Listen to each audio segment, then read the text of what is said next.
Hollywood nous manipule depuis des années avec notre image corporelle, avec ce que nous croyons être beau, avec nos normes idéologiques. Et maintenant, avez-vous remarqué que toutes les célébrités hollywoodiennes commencent à paraître très très maigres, mais qu'elles ont aussi ces yeux gris et tombants, et qu'elles prennent toutes de l'Ozempic, et qu'elles normalisent ça? Ce genre de médicament magique qui va vous rendre mince, mais il y a un vrai côté sombre à cela, et nous allons en parler.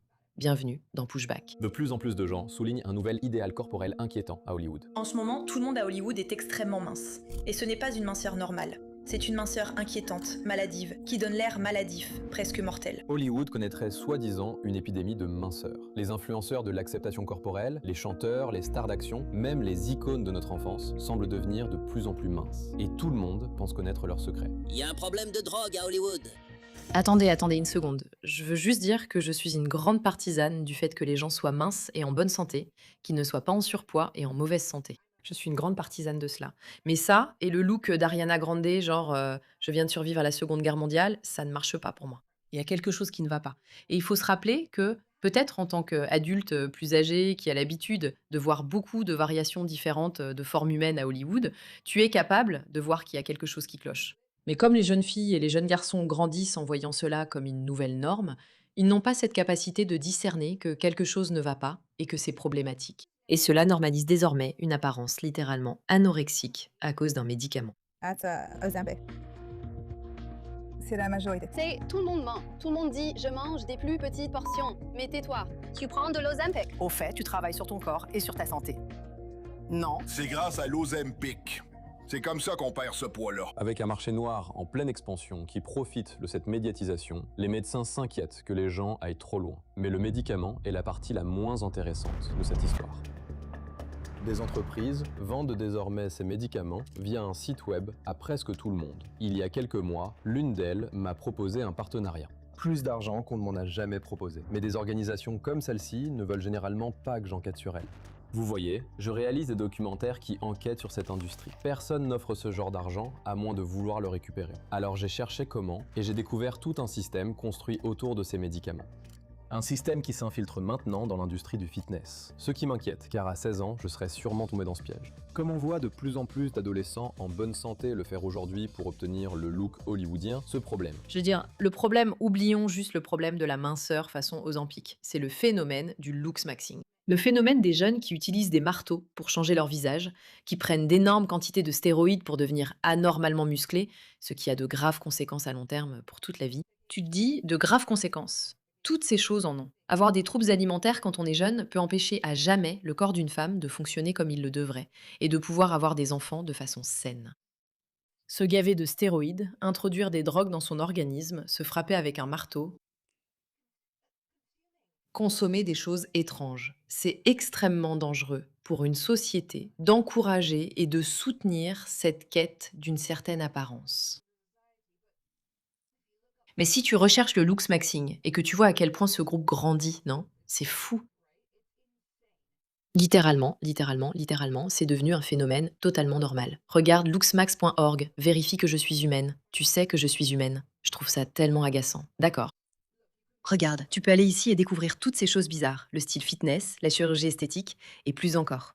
D'accord. Rejoins la communauté où tu peux discuter de comment faire des analyses de sang si tu as 16 ans. 16 ans?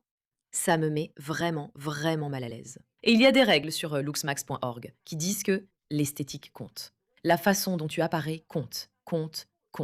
Et bien sûr, être belle, avoir l'air en bonne santé, c'est important. Se sentir bien dans son corps, c'est important. Personne ne le nie.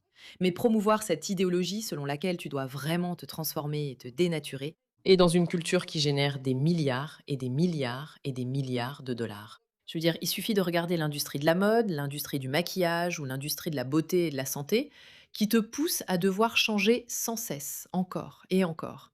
Pas à essayer de améliorer ta santé. Ils vont te le vendre sous couvert de santé, mais en réalité, ils ne font que pousser à des comportements dangereux, à acheter toujours plus, à dépenser toujours plus pour essayer d'atteindre un objectif qui est inatteignable. Et si jamais cet objectif est atteignable, en réalité, il est vraiment mauvais pour toi. C'est plus évident que jamais auparavant. Bonsoir et bienvenue à la 82e cérémonie des Golden Globes, la plus grande soirée d'Ozempic. C'est pas une simple conversation. Je trouve ça vraiment, vraiment, vraiment problématique. Et j'aime vraiment pas ça.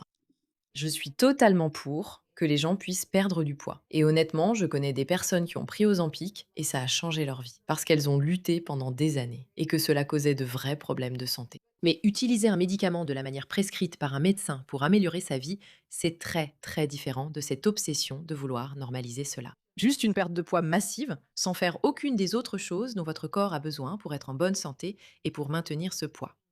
Aucun des aspects psychologiques, aucun des aspects physiques réels. Vous vous empêchez simplement de manger en essayant d'une manière ou d'une autre de contrôler votre appétit. Et j'ai un problème avec ça. Nous avons déjà vu exactement cette blague auparavant. Tout le monde a l'air tellement bien. Quand je regarde autour de cette pièce, je ne peux pas m'empêcher de me demander est-ce qu'Ozempic est fait pour moi? Si on regarde n'importe quel tapis rouge, ces blagues ne semblent pas sans fondement. Il y a des rumeurs de soirées Ozempic, des célébrités qui se réunissent pour s'injecter ensemble. Beaucoup de gens ont dit que Dwayne prend de l'Ozempic. Ils pensaient qu'il était carrément sous Ozempic. Mais vous n'avez pas besoin de rumeurs. Certains l'ont tout simplement dit. J'ai perdu près de 20 kilos en prenant de l'Ozempic. J'essaie d'optimiser mon corps par le biohacking. Donc tout ce qui peut m'aider à rajeunir, ça m'intéresse. Cholo, tu as l'air mince. Merci. Ozempic, tu en prends? Oh, tu en prends? As-tu remarqué qu'ils ont tous les mêmes yeux gris et tombants? D'ailleurs, il y a aussi beaucoup d'informations qui sortent en ce moment sur d'autres effets que l'Ozempic pourrait avoir sur toi, comme la perte de la vue. Les gens ne le savent pas. Et pour les personnes atteintes de diabète ou d'obésité, c'est une véritable avancée médicale. Tout le monde dans cette pièce connaît la différence entre prendre un médicament parce qu'on en a médicalement besoin ou le prendre parce qu'on doit marcher sur un tapis rouge vendredi. C'est un bon médicament pour la bonne personne. Les problèmes commencent quand la bonne personne commence à compter. Parce que pour les célébrités, ce n'est souvent pas un médicament. C'est un accélérateur pour une vieille tradition hollywoodienne, le régime express. Vous savez, j'ai déjà entendu quelqu'un dire que souvent, quand on regarde une société, plus la société est riche. Autrefois, cela signifiait que l'on grossissait. Mais de nos jours, c'est comme si les hommes prenaient de plus en plus de poids et les femmes rétrécissaient de plus en plus, à cause de la pression sociale. Et je pense souvent à cette métaphore. C'est pas que je sois une grande féministe ou une chauvine ou quoi que ce soit de ce genre, je pense juste à ça. À quel point c'est triste que la pression sociale, c'est qu'il faudrait en quelque sorte disparaître. Disparaître autant que possible. Juste disparaître. Encore une fois, je ne fais absolument pas l'apologie du surpoids. Je pense que c'est une chose terrible. Je pense que la plupart des êtres humains, à moins d'avoir un problème médical sérieux, peuvent faire les efforts nécessaires et faire preuve de discipline. Ce qui les aidera à améliorer tous les aspects de leur vie et à se mettre dans une situation où ils sont au moins en bonne santé. Mais le fait de devoir devenir extrêmement mince comme norme, j'aime pas ça. 2022, le Met Gala. Kim Kardashian voulait porter la robe que Marilyn Monroe avait portée pour chanter Joyeux anniversaire à un président. Il y avait juste un problème. Je l'ai essayé et elle ne m'allait pas. Alors je les ai regardés, j'ai dit « Donnez-moi 3 semaines ». Et j'ai dû perdre 7,5 kg jusqu'à aujourd'hui pour pouvoir rentrer dedans. Que Kim ait utilisé un médicament amaigrissant ou non n'a pas vraiment d'importance. Hollywood a toujours mis la pression sur les femmes pour qu'elles soient minces et sur les hommes pour qu'ils soient secs et musclés. Les médicaments pour perdre du poids ne sont qu'un moyen plus rapide d'y arriver. Avec les journaux qui affirment que la tendance héroïne chic est de retour.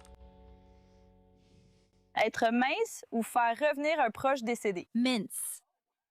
C'est une blague. Mais les gens ont poursuivi les idéaux hollywoodiens jusqu'à l'extrême pendant des décennies. Des idéaux qui ne cessent d'évoluer. Ce que les gens ne savent pas vraiment sur moi, c'est que j'ai une collection de Vogue de ma grand-mère qui la collectionne depuis longtemps.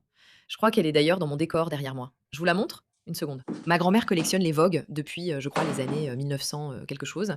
Et nous avons, j'ai des Vogue ici. Celui-ci vient de... C'est de quelle année déjà ? De 1986.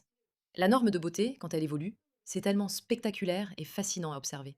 Et c'est quelque chose que je possède. J'ai cette immense collection. J'ai des centaines et des centaines de magazines Vogue dans ma chambre d'amis en bas. Pourquoi ? Parce que je pense qu'il est très important de voir comment la société nous a poussés et nous a mises sous pression pour suivre différentes normes de beauté et combien d'argent a été gagné alors que tout cela est tellement artificiel. C'est juste faux, parce qu'en réalité, rien de tout cela n'est authentique. On sait toutes à quoi ressemble une belle personne. En bonne santé, heureuse, propre, avec un teint clair, des yeux brillants, soignés, bien mise. Il y a quelque chose dans tout ça qui paraît beau. D'accord. Un peu plus ronde, un peu plus mince. Tout va bien tant que tu as l'air en bonne santé et rayonnante. Et c'est quelque chose qu'on a oublié parce qu'il y a les sourcils épais, les sourcils fins. J'ai toujours eu les sourcils épais d'ailleurs. Mais sourcils épais, sourcils fins, cheveux longs, cheveux courts, cheveux foncés, cheveux clairs, peau bronzée, peau moins bronzée. Super mince, moins mince, musclé, genre gros nez, petit nez, grosses lèvres, petit nez, lèvres, oreilles, yeux, lifting du visage, lèvres, lifting du visage. Ça change tout le temps, la mode change. C'est tenu. Jeans skinny, jeans large, jeans long, vieux jeans, mom jeans, nouveau jeans. Ça change tout le temps. Et ça change pour que tu ne puisses jamais rattraper la tendance. pour que tu sois toujours en gros enchaîné à une norme et à une société qui gagne de l'argent grâce à toi pendant que tu essaies de suivre une nouvelle mode passagère. C'est pour ça que les vêtements ne durent plus 50 ans aujourd'hui, alors que les anciens vêtements, eux, durent. Et j'adore certaines pièces dans le placard de ma grand-mère qui sont encore à la mode aujourd'hui, comme un bon manteau Burberry ou je ne sais pas, une jupe Dior. Toutes ces choses qui étaient belles et à la mode ont tout simplement disparu. Et honnêtement, c'est déchirant de voir qu'Hollywood pousse ce genre d'idées. On ne va pas regarder toute la vidéo. Vous pouvez aller voir ce gars par vous-même. Josh Brett, le docteur. Le côté de la nouvelle obsession d'Hollywood. Il y a un vrai problème ici dont on ne parle pas assez. Faire de l'Ozempic une norme de beauté, c'est horrible. Horrible. Et je ne suis pas pour ça. Et je n'y crois pas. Et bien sûr, moi en tant que fille, j'ai toujours eu envie d'être plus mince. Et je ne vais pas faire semblant de ne pas avoir mes propres problèmes avec mon corps et mon apparence. Bien sûr que oui, toutes les filles en ont. Mais nous devons commencer à nous demander quand cela s'est produit et pourquoi cela s'est produit. Et pourquoi je serais assise ici, chez moi, mariée et heureuse, avec une magnifique petite fille.